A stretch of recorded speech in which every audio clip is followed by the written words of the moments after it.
Sir, बहुत स्वागत है आपका, नमस्कार। जी, नमस्कार, धन्यवाद। आपके दर्शकों को भी मेरा नमस्कार। पिछले साल सर सुप्रीम कोर्ट के पास कई याचिकाएँ पहुँची जिसमें चुनावी बॉन्ड योजना की वैधता को चुनौती दी गई थी। कोर्ट ने इसमें केंद्र के पक्ष को जाना और चुनौती देने वाली 4 याचिकाओं की बात सुनी। अब उसने इस पे फैसला दे दिया है और सुप्रीम कोर्ट ने चुनावी बॉन्ड योजना को असंवैधानिक मानते हुए इस पर पूरी तरह से रोक लगा दी है। साथ ही स्टेट बैंक को 3 हफ्ते के भीतर इसकी पूरी जानकारी सार्वजनिक करने के लिए कहा है। मेरा सवाल ये है, पूरी व्यवस्था एकदम ट्रांसपेरेंट रही और बॉन्ड को असंवैधानिक बताना कितना सही है? क्या कहते हैं आप? जी, सबसे पहले तो मैं चाहूँगा कि ये बॉन्ड जब शुरू की थी, 2017 में अरुण जेटली जब वित्त मंत्री थे, तो उन्होंने संसद में इसकी घोषणा की थी और ये 2018 से लागू की गई थी। इसके जो मुख्य फीचर थे, वो इस तरह से थे कि अ, जो इसका जो मकसद था, पहले ये पॉलिटिकल पार्टीज़ को चंदा जो मिलता था, वो कैश के माध्यम से मिलता था। तो सरकार की चिंता हमेशा से ये रही है, केवल बीजेपी ही नहीं, इससे पहले की कांग्रेस सरकारों की भी चिंता ये रही है और चुनाव आयोग की तो सबसे बड़ी चिंता है कि चुनाव में काले धन का प्रयोग कैसे कम से कम किया जाए। आदर्श स्थिति तो यह है कि उसे बिल्कुल खत्म कर दिया जाए, लेकिन अगर वो संभव नहीं है, तो उसे कम से कम किया जाए। इसी उद्देश्य को सामने रख के इस सरकार ने ये स्कीम इसकी शुरुआत की थी, इलेक्टोरल बॉन्ड की। इसमें इन्होंने कहा कि हम बॉन्ड जो है वो इश्यू करेंगे, माने सरकार नहीं करेगी, state bank bank of India करेगा और उसकी जो डिनोमिनेशन जो उसकी वैल्यू होगी वो 1000 से लेकर के 10-10 गुना चलते हुए 1 करोड़ तक जाएगी। यानी कि 1000, 10,000, 1 लाख, 10 लाख और फिर 1 करोड़, ये बॉन्ड थे। और उसमें इनको केवल साल में 4 दफ़ा 10-10 दिन के लिए खोला जाना था। जनवरी में, अप्रैल, जुलाई और अक्टूबर में, यानी हर क्वार्टर में, हर तिमाही में 10 दिन के लिए ही ये बॉन्ड खरीदे जाने थे और इनकी वैलिडिटी मात्र 15 दिन थी। यानी कि आज मान लीजिए किसी व्यक्ति ने या किसी कंपनी ने इलेक्टोरल बॉन्ड खरीदा स्टेट बैंक से पैसा देके, तो वो उसको 15 दिन के अंदर अंदर जिसको देना उसको दे दे और जिसको मिला है वो उसका भुगतान भी ले ले। ये तरीका था। इसका जो एडवांटेज बताया गया था और वो सही भी है, वो ये था कि इसमें जो डोनेशन मिलेगी राजनैतिक दलों को, जो उनको दान मिलेगा, वो बैंकिंग सिस्टम के थ्रू मिलेगा। उससे पहले क्या होता था कि पैसा ज़्यादातर जो है वो कैश में दिया जाता था। वो जहाँ पे कैश का पैसा है, तो उसका ये नहीं पता कि उसका सोर्स कहाँ से है, क्या वो किसी ड्रग ट्रेड में आया है, क्या वो स्मगलिंग का पैसा है या वो किसी दूसरे किस्म की के काले धंधों का पैसा है। जबकि बैंकिंग चैनल के थ्रू आएगा, तो उसकी कहीं न कहीं ज़िम्मेदारी तो रहेगी ही। जो देने वाला उसकी रहेगी और जो लेने वाला उसकी भी रहेगी। हाँ, ये बात ज़रूर है कि इसमें ये था कि वो पैसा यानी किस कंपनी ने किस राजनैतिक दल को दिया है, ये जानकारी सार्वजनिक नहीं होगी। इसी प्रकार से राजनैतिक दल को ये प्रतिबंध नहीं था कि उसने किस कंपनी से कितना पैसा लिया है। यानी कि उन्होंने बॉन्ड खरीदे और इन्होंने आगे इनको दे दिया, इन्होंने जाके उसका पैसा ले लिया। तो ये पहलू ऐसा था जिसमें ट्रांसपेरेंसी की कमी थी। उस वक़्त भी जब आलोचना हुई थी, विपक्षी दलों ने कहा था कि साहब इसमें तो ट्रांसपेरेंसी नहीं है। तो ये मोटे तौर पे ये स्कीम थी और सरकार ने इसके लाने के बाद जो जुड़े हुए जो कानून थे, जैसे representation of public uh, representation of people's act है, उसकी धारा 29 ए में संशोधन किया और income tax act of course, क्योंकि वो फाइनेंस बिल के साथ ही उसमें भी संशोधन कर दिया, कंपनीज एक्ट में भी कर दिया। तो इनमें संशोधन का मकसद ये था कि इस तरह की जानकारी आपको पब्लिक डोमेन में देने की ज़रूरत नहीं है। हालाँकि इसमें समझना ये भी है कि जब किसी पॉलिटिकल पार्टी के खाते में बैंकिंग चैनल के थ्रू पैसा आता है, तो उनके हिसाब किताब में तो रहेगा ही रहेगा। इसी प्रकार से जो कॉरपोरेट हैं, जो कंपनीज़ हैं, वो पैसा जब देती हैं, तो ज़ाहिर-सी बात है 1 नंबर में देती हैं, क्योंकि उनका जो अकाउंट है उसी में से तो डेबिट करके वो बॉन्ड खरीद रहे थे। तो ये जो जानकारी थी, ये कंसर्न्ड एजेंसीज़ के पास तो अवेलेबल रहती ही थी, यानी कि किसने खरीदा है।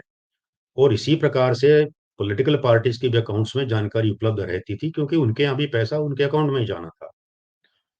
तो इस प्रकार से ये कहें कि साहब ट्रांसपेरेंसी बिल्कुल ही नहीं थी, ये बात गलत है। क्योंकि हिसाब-किताब पूरा था, बैंकिंग के थ्रू होने के नाते अकाउंटेड जो कैश अकाउंटेड मनी जिसको बोलते हैं, जिसका हिसाब-किताब था, वो वाला पैसा था ये। हाँ, इसको पब्लिक डोमेन में डालने की मजबूरी नहीं थी। इसके अलावा तय कर दिया कि भई आप किसको दे सकते हैं, ऐसे नहीं कि कोई भी आदमी खड़ा होके बोल दे कि साहब मैंने चुनाव लड़ना है या मैंने आजकल जो है वो अपनी एक पार्टी बना ली है, तो आप पैसा दीजिए। ऐसा भी नहीं था, उसमें भी शर्तें लगाई गई थी कि आपकी जो पॉलिटिकल पार्टी है वो रजिस्टर्ड होनी चाहिए और पिछले चुनाव में कम से कम 1% वोट आपको हासिल होना चाहिए। तो माने एक पैसा जाएगा वो एक ऐसी पार्टी के पास जाएगा जिसका वजूद है, और न केवल वजूद है बल्कि उसकी कुछ अपनी स्टैंडिंग है, उसका कुछ बेसिस है जनता में। तो ये इसकी जो है ये स्कीम की मोटे तौर पे थी। का सबसे ज़्यादा विरोध जो किया था वो कांग्रेस ने किया था और जी, जो पूर्व वित्त मंत्री पी चिदम्बरम, उन्होंने तो चुनावी बॉन्ड को एक तरह से लीगल ब्राइब कहा था। अब जी, कांग्रेस इसलिए विरोध इसका करती रही कि उसे उसका लाभ नहीं मिला। बताइए थोड़े से इसमें जो सुप्रीम कोर्ट ने ये कहा है, इसमें आपको नहीं लगता कि कांग्रेस ज़्यादा खुश है? मैं आपको एक ट्वीट दिखाती हूँ, उससे आप जो मैं जी, कहना चाह रही हूँ आप समझ जाएँगे। जी, ये पूर्व चुनाव आयुक्त हैं एसवाई कुरैशी कुरैशी जी, और है ना? आप देखिए इन्होंने क्या लिखा है और इन्होंने ये फ़ोटो यूज़ किया है जिसमें सबसे आगे रतन टाटा हैं, देन फिर अंबानी है, देन फिर अडानी है, देन फिर पीछे और कई कारोबारी लोग जी, हैं और जी, ये कह रहे हैं कि अब ये लोग जो हैं लाइन में लगेंगे, सुप्रीम कोर्ट के जी, वर्डिक्ट के बाद। जी, तो ये माने ये क्या दर्शाता है? क्योंकि मैं आपको बता दूँ, ये जो इन्होंने फ़ोटो जो तस्वीर है नीचे, जो इन्होंने यूज़ की है, ये तस्वीर आज-कल की नहीं है। ये तस्वीर 2016 की है, जिस जी, समय बराक ओबामा भारत आए हुए थे, तो ये हुँ, उनसे मिलने के लिए गए हुए थे। तो आप इंटेंशन देखिए और इनका तंज देखिए। ये एक सरकारी प्लेटफ़ॉर्म में काम करते रहे हैं और इनका माइंडसेट ऐसा है और ऐसा भी कहा जाता है कि ये कांग्रेस के काफ़ी करीबी रहे हैं। तो ये जो वर्डिक्ट जी, आया है, ये मतलब आप इसको मैंने आपको फ़ोटो भी दिखाया। मैंने आपको पूर्व चुनाव की मंशा भी बताई है। जी। किस तरीके से देखते हैं आप?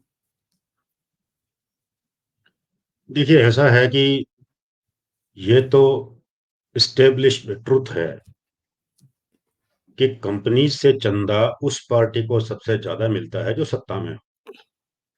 जब कांग्रेस सत्ता में थी तो उनको मिलता था, आज बीजेपी है तो उनको मिलता है। इसमें कोई नई या अनोखी बात नहीं है। नहीं तो आप मैं आपसे आंकड़ों ये को अगर यही देखें, मैं आपसे यही पूछना चाह रही हूँ कि अब कांग्रेस सत्ता में नहीं है, तो कांग्रेस बहुत खुश हो रही है। मैं इस आपको लिहाज से आपको जी, जी, मैं आ जी, रहा हूँ वहाँ पे। मैं कैरी ऑन। आपको थोड़े आंकड़े पहले बता दूँ इस संबंध में। जी, देखिए, जब से स्कीम लागू हुई थी, तो 11,975 करोड़ रुपया कॉरपोरेट से पॉलिटिकल पार्टीज़ को दिया गया है। उसमें से सबसे ज़्यादा तकरीबन मैं समझता हूँ कि 6600 करोड़ जो है, वो बीजेपी को मिला है, जो 54% के करीब बैठता है। दूसरे जिन दलों को मिला है, उसमें से कांग्रेस है, 9 दशमलव समथिंग परसेंट उनको मिला है। टीएमसी को मिला है, उनको भी लगभग उतना ही मिला है। कांग्रेस को 1,000 करोड़ से ज्यादा इसमें मिला है, टीएमसी को 1,000 करोड़ से थोड़ा सा कम मिला है। पैसा जी, कम मिला है, ये बात साफ है, और इसका लॉजिक भी है, इसमें कोई बड़ी बात नहीं है, कोई अनोखी बात नहीं है। जहां तक आप कह रहे हैं कि कांग्रेस का विरोध, तो एक तो कांग्रेस की जो परिपाटी जब से विपक्ष में आए हैं, आपने देखा होगा कि इनका एक ही मुद्दा यह है कि इनको हर इशू पे, हर विषय पे विरोध करना, जो भी सरकार काम करेगी।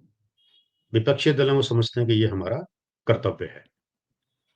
अब राजनीतिक दलों में वो ब्रॉड माइंडेड नहीं है जो कभी होती थी, कि जो राष्ट्र हित के मुद्दे हैं या जो जनहित के मुद्दे हैं उस पे वो सरकार का साथ दें या समर्थन करें। जैसे कभी वाजपेयी जी के बारे में कहा जाता है, उनका ऐसा दृष्टिकोण था। अब तो जो माहौल है उसमें क्या कांग्रेस, तमाम दल ये समझते हैं कि सरकार जो भी काम करे हमें उसका विरोध करना ही है। एक बात तो ये समझने की है। दूसरा ये है कि कांग्रेस जो इसका विरोध कर रही है, 2013 में 31 जनवरी को इन्होंने खुद एक स्कीम लागू की थी, ट्रस्ट बनाने की बात की थी, इलेक्टोरल ट्रस्ट आप बनाइए। उसमें यह था कि कंपनीज मिलके आपस में एक ट्रस्ट की स्थापना करें, उसमें ये जो भी शामिल होना चाहें वो कंपनीज अपना अपना पैसा डाल दें, और फिर वो भिन्न भिन्न राजनीतिक दलों को दें। यानी राजनीतिक दलों को कौन कंपनी चंदा देगी, इसको पूरी तरह रेगुलेट करने के बजाय इन्होंने इसको एक तरह का कोऑपरेटिव अफेयर बना दिया, कि भाई आप इसमें पैसा डालिए और फिर उसका जो मैनेजमेंट ट्रस्ट का जिसके पास भी होगा वो इनमें से चुने जाएंगे, वो फिर तय करेंगे कि कौन सी पार्टी को कितना पैसा देना है। तो कॉरपोरेट फंडिंग का ये भी एक तरीका था जो कि इन्होंने रेगुलेट करने की कोशिश की। थोड़ा सा आप वो और पीछे इतिहास में अगर जाएंगे तो आप पाएंगे कि शुरुआत में कंपनीज को, राजनीतिक दलों को चंदा देने पे कोई प्रतिबंध नहीं था, लेकिन 1959 में यह प्रश्न आया कि भी खत्म कर दिया जाना चाहिए। तब समाजवादी सोच का बोलबाला था और उनका ख्याल था कि प्राइवेट कंपनी यदि राजनीतिक दलों को चंदा देंगी तो जाहिर सी बात है वो उनसे बदले में कुछ फेवर मांगेंगी, क्विड प्रो को जिसको बोलते हैं। तो या तो पॉलिसी को चेंज करवाने के लिए आपके ऊपर दबाव डालेगी कंपनी सरकार के ऊपर, या फिर जो है वो कहेगी साहब हमको ये परमिट दे दीजिए, लाइसेंस दे दीजिए अपना बिजनेस धंधा करने के लिए, जो कि हमेशा से होता है। खैर, उसके चलते इन्होंने क्या किया कि उसको बैन कर दिया कि नहीं होगा। पर इसका परिणाम क्या निकला? इसका परिणाम ये हुआ कि जो पैसा अब तक कायदे से नंबर 1 में दिया जाता था वो नंबर 2 में दिया जाने लगा। और जो नंबर 2 में बहुत बड़ी तादाद में कैश का लेन देन होता है, तो सारा का सारा राजनीतिक दल के खाते में जाने के बजाय उसका एक हिस्सा जो उसको कंट्रोल करने वाले लोग थे, यानी कि कुछ नेतागण, वो अपने व्यक्तिगत प्रयोग में भी लाने लगे। उसका कोई हिसाब किताब नहीं था। कांग्रेस के बहुत लंबे समय तक के कोषाध्यक्ष रहे राष्ट्रीय स्तर पे सीताराम जी, फिर वो कांग्रेस के अध्यक्ष भी बने, और इनके कोषाध्यक्ष तो बहुत बहुत लंबे समय तक रहे। उनके बारे में कहा जाता था, ना खाता ना बही, जो सीताराम कहे वो सही। तो आप अंदाजा लगा लीजिए कि इतनी और ये सत्ता में थे कांग्रेस, ऑल दीज ईयर्स, इन सब सालों में सत्ता में थे, और तो कितनी बड़ी मात्रा में कैश आता था और उसका क्या बनता था, क्या होता था, ये कोई नहीं जानता था, क्योंकि जो सीताराम कहे वो सही। ये किस तरह की संस्कृति पॉलिटिकल पार्टीज को फंडिंग को लेकर के डेवलप हुई, इसका बहुत बड़ा कारण ये था कि राजनीतिक दलों को कंपनियां भी चंदा दे सकती हैं, इस बात को खत्म कर दिया गया। फिर बाद में जब राजीव गांधी आए, वो जरा नई सोच के थे, तो उन्होंने 1985 में इसको फिर से शुरू किया। तब लेकिन एक लिमिट लगा दी कि भाई जो कंपनी मुनाफा कमाती है केवल वो दे सकती है, घाटे वाली कंपनी नहीं देगी, क्योंकि मुनाफे के साथ जोड़ दिया है कि आप अपने नेट प्रॉफिट का, और वो निकाला जाएगा पिछले 3 सालों में जितना आपको मुनाफा हुआ है उसका एवरेज निकाल के उसका 5% ही आप दे सकेंगे, ये मैक्सिमम लिमिट कर दी। बाद में जो यूपीए की सरकार आई, शायद 2013 में इन्होंने अमेंडमेंट किया कि भी 5% कम है, तो इसको उन्होंने 7.5% कर दिया। कहने का मतलब ये है कि कॉरपोरेट फंडिंग को हटाने का जो प्रयोग कांग्रेस की सरकार ने किया था जवाहरलाल नेहरू जी के समय में, वो बड़ी बुरी तरह से फेल हुआ था। उसकी वजह से राजनीतिक दलों में और चुनावों के समय पे बहुत बड़ी तादाद में कैश यानी कि काला धन उसमें आया और फिर वो परंपरा अपनी जड़ें जमा गई।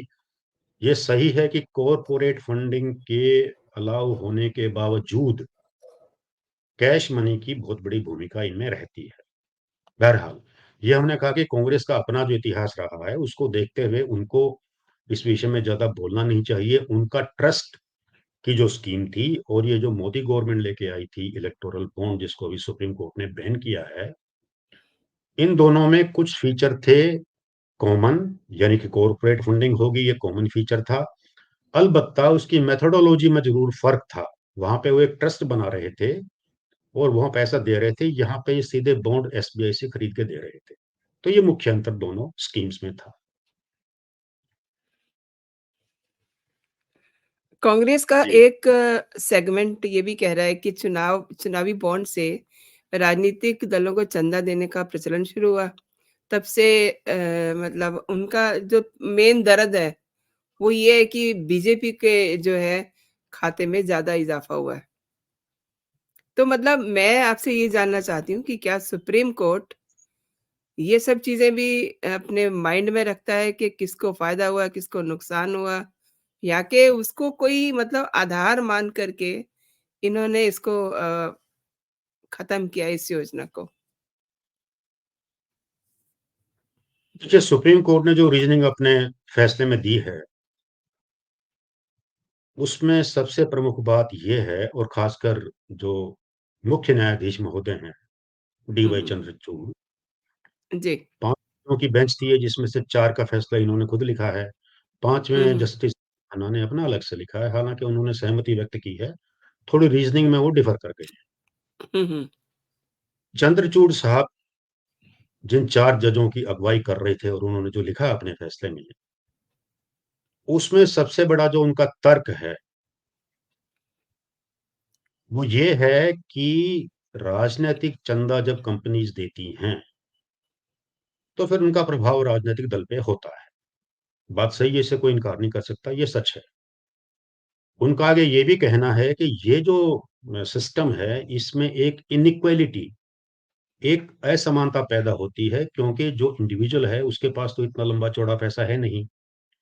₹20,000 तक का पैसा दिया जा सकता है एनोनिमस, जो कि आम आदमी दे सकता है और उसके लिए तो उन्होंने फिर कुछ कैटेगरीज़ भी बताई हैं, वो स्टूडेंट भी हो सकता है, वो एक लेबर हो सकता है, वो क्लर्क हो सकता है, दुकानदार हो सकता है छोटा, कोई भी हो सकता है जो ये पैसा दे सकता है और वो लोग देते हैं। हुँ, हुँ। उन्होंने इसको उचित माना है कि ये उनकी पॉलिटिकल एफ़िलिएशन जो है, राजनीतिक जो प्रतिबद्धता है उनकी, जी। या फिर वो जो उनकी विचारधारा से सहमत हैं, उससे प्रेरणा लेकर के वो चंदा देते हैं और ये बात सही है, ठीक है। लेकिन कॉर्पोरेट और कंपनीज़ जब चंदा देती हैं, तो वो हज़ारों में नहीं, करोड़ों में होता है। यह बात भी सच है।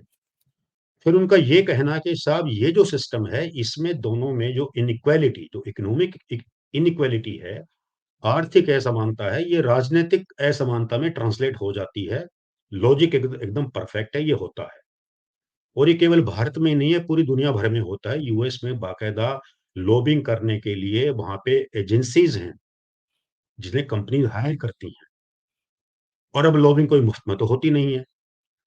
और ये भी बहुत कॉमन सेंस की बात है, इस देश का बच्चा-बच्चा जानता है कि जब कोई कंपनी पैसा देगी, तो कुछ ना कुछ बेनिफिट तो वो बदले में चाहेगी। उनको मिलते भी हैं, अगर कोई इनकार करे तो इसका मतलब वो सच्चाई से अपनी आँखें मूंद रहा है। क्योंकि ज़िंदगी में कोई मुफ्त की रोटी नहीं खिलाता, there is no free lunch. Companies या पैसा देती हैं, तो इसलिए देती हैं कि उनको कुछ सरकार से फ़ायदा हो और ये हमेशा होता आया है। आप वो पैसा कैश में देंगे, अगर आप अ, बैंकिंग चैनल से अगर बैन कर देंगे, तो फिर वो कैश में जाएगा, पर फ़ायदा वो जी। फिर भी उठाएँ। और ये बात भी सच है कि जो आम आदमी है, जो छोटे-छोटे चंदे देने वाला है, जो ₹100, ₹1000, ₹20,000, ₹10,000 देता है, उसका वो इन्फ्लुएंस नहीं होता है क्योंकि उसकी कोई ख़ास वुक़्क़त नहीं है। कोई ख़ास अहमियत नहीं है नेताओं के लिए। ये सच बात है। इन्होंने ये एक सबसे बड़ा प्रमुख कारण माना है कि साहब ये सिस्टम में राजनैतिक जो इनइक्वालिटी पैदा होती है, इससे चुनावों की पवित्रता भंग होती है। प्योरिटी ऑफ इलेक्शन इज़ कॉम्प्रोमाइज़्ड, ऐसा उनका मानना है। अब यहाँ पे हमारी असहमति का सिलसिला शुरू होता है कि जो आम आदमी वोट करता है, क्या वो ये बात देख के करता है कि कौन-सी कंपनी ने कौन-सी पार्टी को कितना पैसा दिया है? क्या उसका मैं किस पार्टी को वोट दूँगा, ये फैसला करने का ये आधार होता है या कुछ और होता है? हमारा अनुभव और पूरे देश का अनुभव ये बताता है कि हमारे यहाँ का जो आम साधारण मतदाता है, उसके लिए ये चीज़ कोई मायने नहीं रखती। उसके पास वो अपनी जाति के आधार पे वोट देता है या वो ये देख के देता है कि इस सरकार ने विकास के कितने काम किए हैं, जनता की भलाई के कितने काम किए हैं, या जो उसके अपने-अपने पारिवारिक संबंध हैं, उनके गाँव के संबंध हैं, यानी संबंधों के आधार पे या विकास के आधार पे ही वो मोटे तौर पे वोट देता है। वो कभी ये सोच के, ये देख के नहीं देता कि कौन-सी कंपनी ने किस दल को कितना चंदा दिया। क्योंकि आम मतदाता ये बात बिल्कुल मान के चलता है कि भई ये बड़ी कंपनीज़ के जो लोग हैं, ये भिन्न-भिन्न दलों को पैसा देते हैं, न केवल सत्ता में जो पार्टी है उसको देते हैं, बल्कि उनको भी देते हैं जो विपक्ष में हैं, क्योंकि हो सकता है कल को ये सत्ता में आ जाएँगे, या जो विपक्षी है उसकी भी और कुछ न सही वो कोटा परमिट ना भी दे, तो एक न्यूसेंस वैल्यू तो उसकी भी है ही है। जी। तो ये सोच के कंपनियाँ सबको चंदा देती हैं, और ये बात हमारा मतदाता बड़े अच्छे से जानता है। इसलिए हमारी दृष्टि में मतदाता का जो वोटिंग बिहेवियर है, वो इस बात पर निर्भर नहीं करता। इस बात को आगे बढ़ाते हुए सुप्रीम कोर्ट ने ये भी कहा है कि ये जो बॉन्ड, इलेक्टोरल बॉन्ड की जो स्कीम है, जिसको उन्होंने अब खारिज कर दिया है, उनका ये कहना है कि भई राइट टू नो, यानी कि जानकारी लेने का जी। अधिकार वो सभी मतदाता का है और वो पवित्र अधिकार है, उसको संविधान में संरक्षण प्राप्त है, ऐसा उन्होंने कहा है। उन्होंने कहा कि इसकी टकराहट किससे है? उनके, यानी आम जनता के, मतदाता के इस अधिकार की लड़ाई है, यानी कि दूसरे पक्ष में जो अधिकार जिसकी बात की गई उनके सामने, वो ये है कि कॉर्पोरेट की इन्फॉर्मेशन प्राइवेसी का राइट। यानी कि कॉर्पोरेट का ये कहना कि साहब हम किसको कितना पैसा देते हैं, ये हमारा अपना फैसला है और ये इन्फॉर्मेशन हमारी प्राइवेट है, तो इसको भी तो प्रोटेक्ट किया जाना चाहिए। आप क्यों ये इंसिस्ट करेंगे कि सबको हम ये बताते फिरें कि हमने किस दल को कितना चंदा दिया है? जी। क्योंकि उसके फिर परिणाम हैं। अगर ये बात खुले में आएगी, इसको आप पब्लिक डोमेन में डाल देंगे, तो फिर विच हंटिंग शुरू हो सकती है। फिर जो है व्यापार का राजनीतिकरण हो सकता है। जी। इसलिए ये इन्फॉर्मेशन है जिसको सुरक्षित रखा जाना चाहिए। सुप्रीम कोर्ट ने कहा कि भई वोटर्स राइट टू नो, मतदाता के जानने का अधिकार वो पवित्र है, और तुम्हारी जो इन्फॉर्मेशन को लेकर के जो प्राइवेसी है, उसका उतना महत्व नहीं है। उन्होंने कहा कि ये जो वोटर के जानने का अधिकार है, इसको कॉन्स्टिट्यूशनल सेफगार्ड है। उन्होंने यहाँ तक कहा। इसलिए ये प्रिवेल करेगा, हम इसको सही मानेंगे, और इसको सही मानने का अर्थ ये है कि स्कीम खत्म कर देते हैं। तो ये उनके मोटे तौर पे तर्क इन्होंने अपने फैसले में दिए हैं। लेकिन हम यहाँ से, हमारी जो मैंने कहा कि असहमति इसलिए बनती है कि एक तो वोटर का जो वोटिंग बिहेवियर है, यानी कि कौन-सा मतदाता कौन-सी पार्टी को मत देगा, अपना वोट देगा, उसमें ये कहीं फैक्टर नज़र ही नहीं आता। आप थ्योरेटिकली तो कह सकते हैं, आप बहुत बड़े विद्वान हैं, मैं मान लेता हूँ कि ये चीज़ होगी।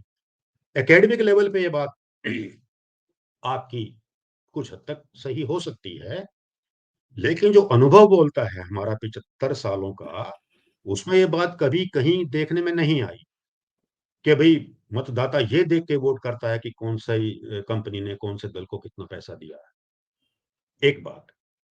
दूसरी बात, आपने जिस इनइक्वालिटी की बात की है, आपने जो कहा कि आर्थिक असमानता से राजनैतिक असमानता पैदा होती है, जिससे चुनावों की पवित्रता भंग होती है।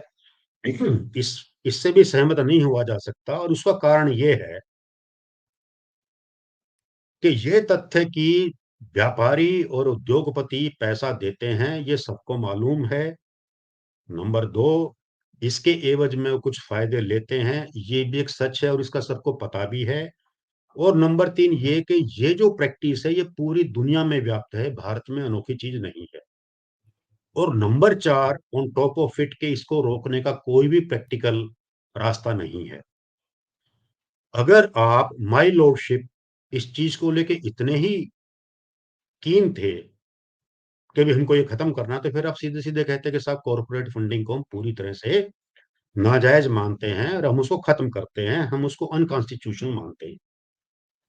यानी जो तर्क उन्होंने दिए हैं, उससे निष्कर्ष तो ये निकलता है कि कॉर्पोरेटिव फंडिंग पर से गलत है, क्योंकि ये राजनैतिक असमानता पैदा करती है, क्योंकि इससे उनको ये मौका मिलता है कि वो सरकार की नीतियों को प्रभावित कर सकें, इसलिए वो अनकॉन्स्टिट्यूशनल है और इसको जो है हम खत्म कर देते हैं।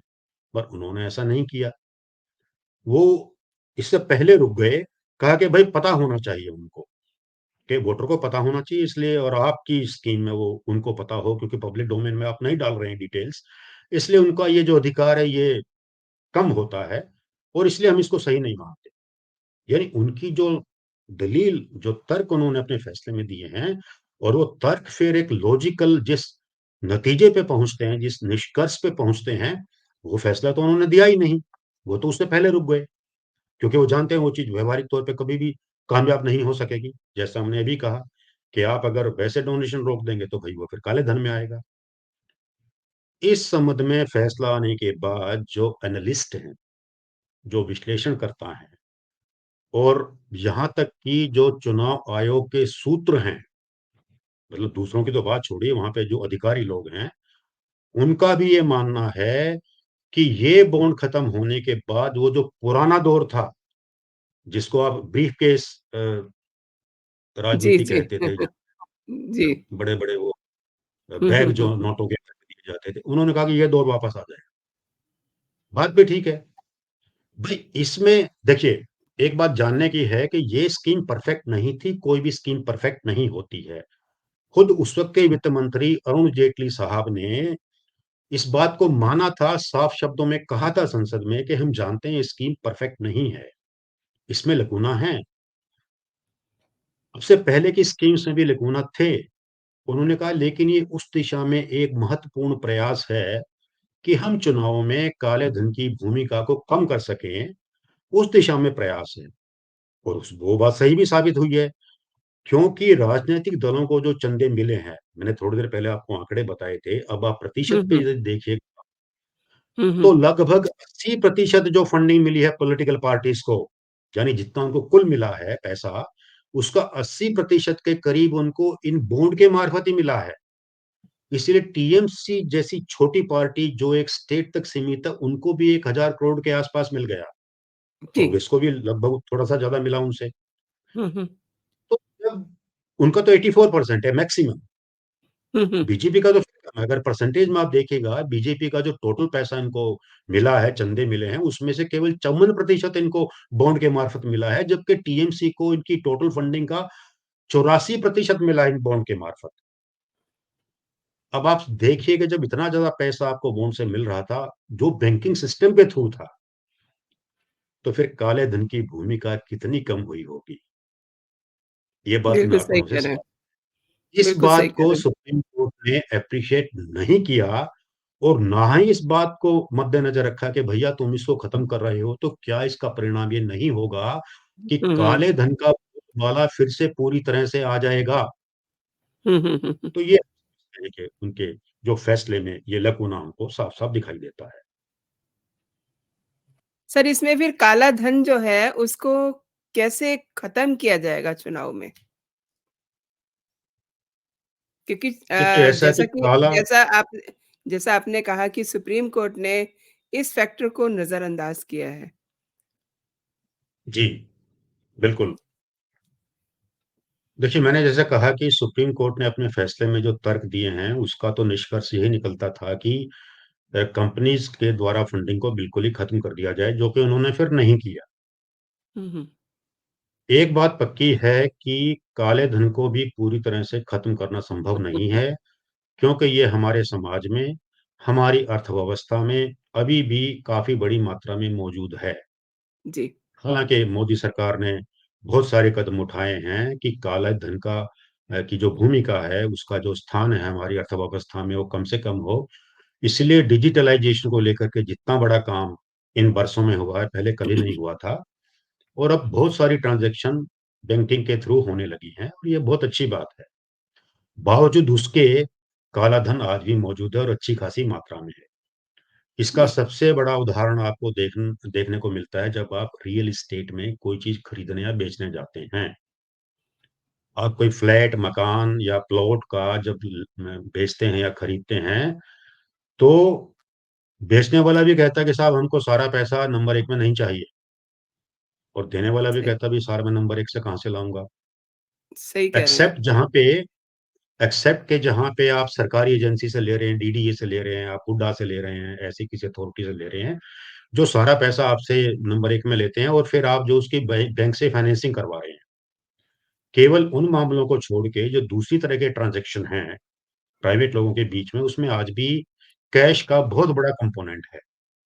तो काले धन को समाप्त करना इसलिए संभव नहीं है क्योंकि इसकी जड़ें हमारे समाज में, हमारी व्यवस्था में बहुत गहरी हैं। इसलिए हमारा उद्देश्य इसको कम करना ही हो सकता है। ये हमारा लक्ष्य जो है कि हम इसको मिनिमाइज़ करें और जैसा मैंने अभी आपको आंकड़ों में बताया था कि पॉलिटिकल फंडिंग पार्टीज़ को जो पैसा मिला है कंपनी से, वो उनकी कुल फंडिंग का बहुत बड़ा हिस्सा था। तो इस हिसाब से आप देखिएगा तो इलेक्टोरल बॉन्ड जो लेके आए थे, ये अपने आप में एक बहुत ही महत्वपूर्ण कदम था।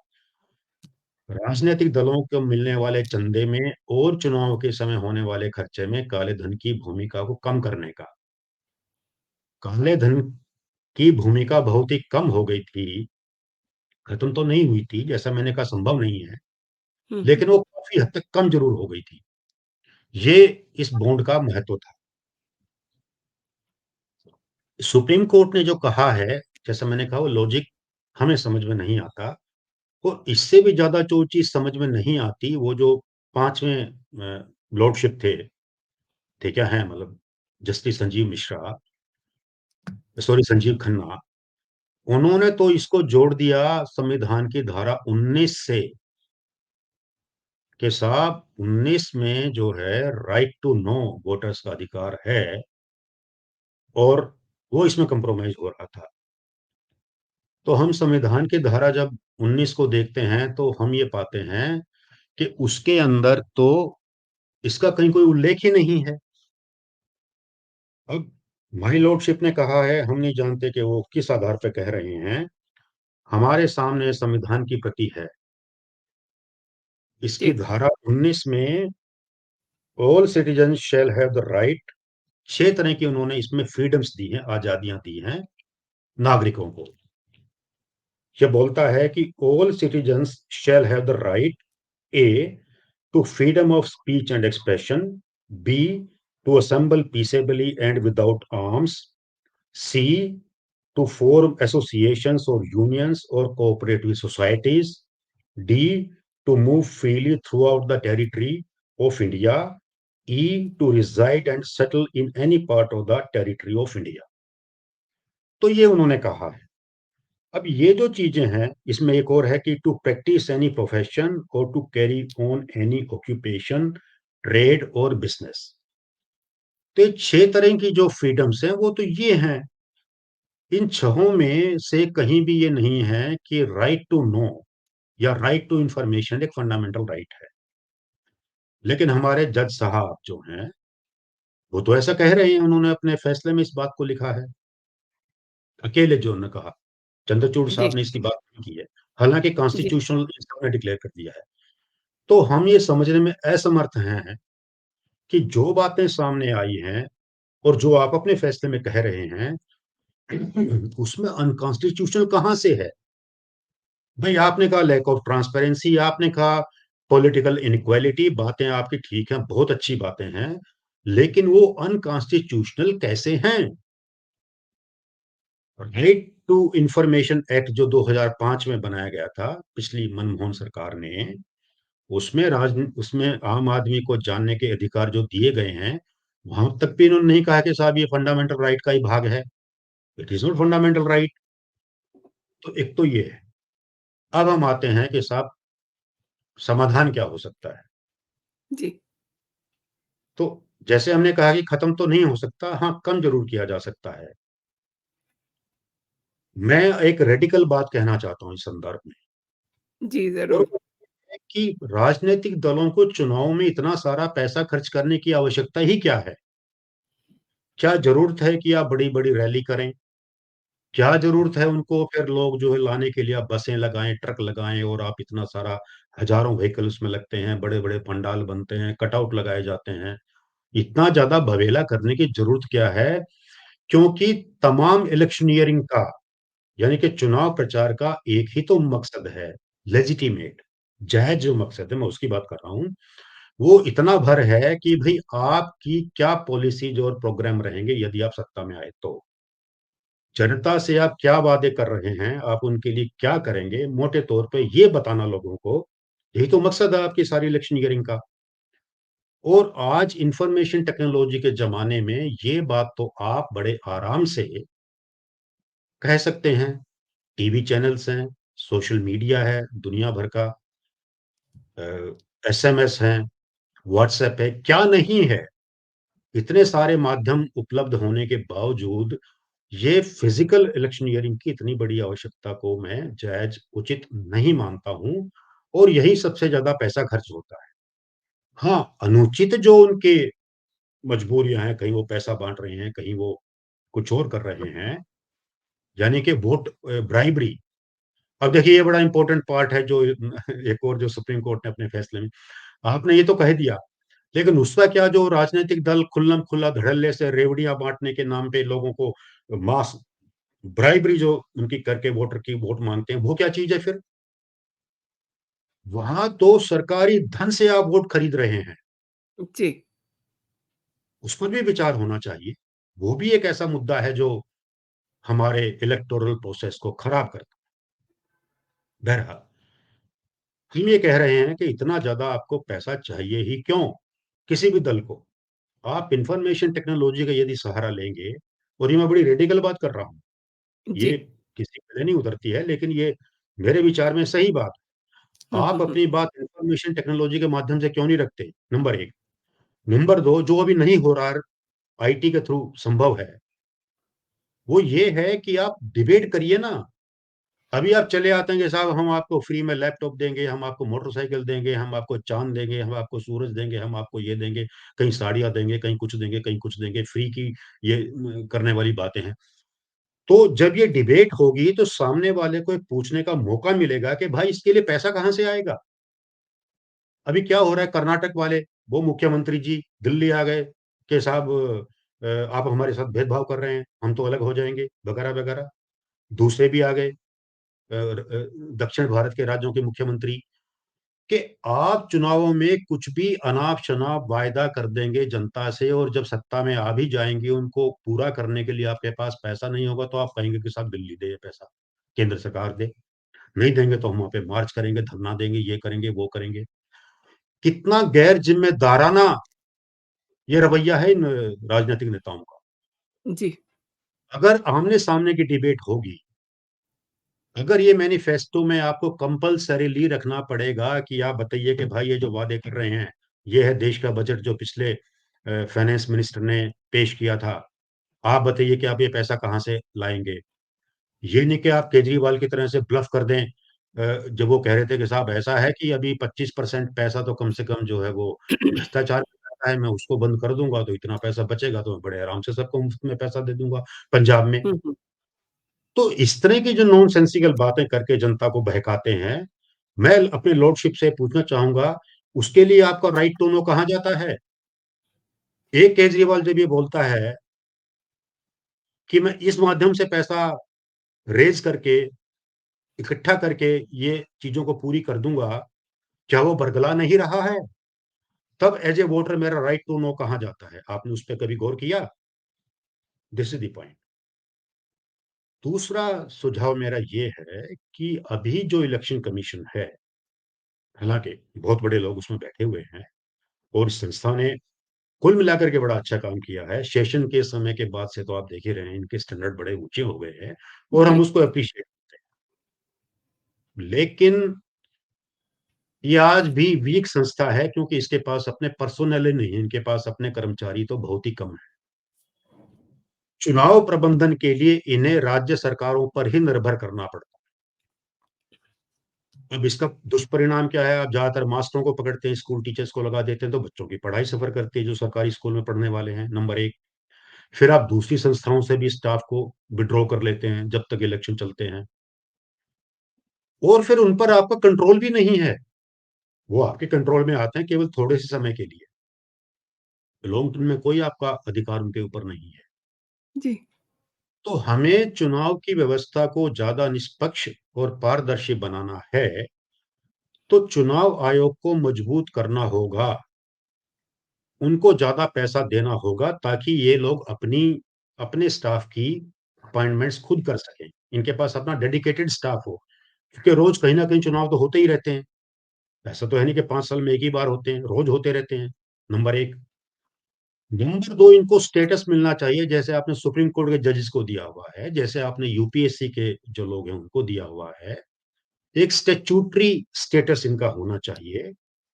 तो वैसा होने की सूरत में इनके ऊपर जो अक्सर राजनैतिक भेदभाव के आरोप लगते रहते हैं, वो ना लगे।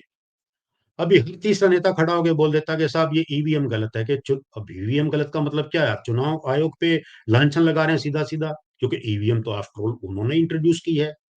जी।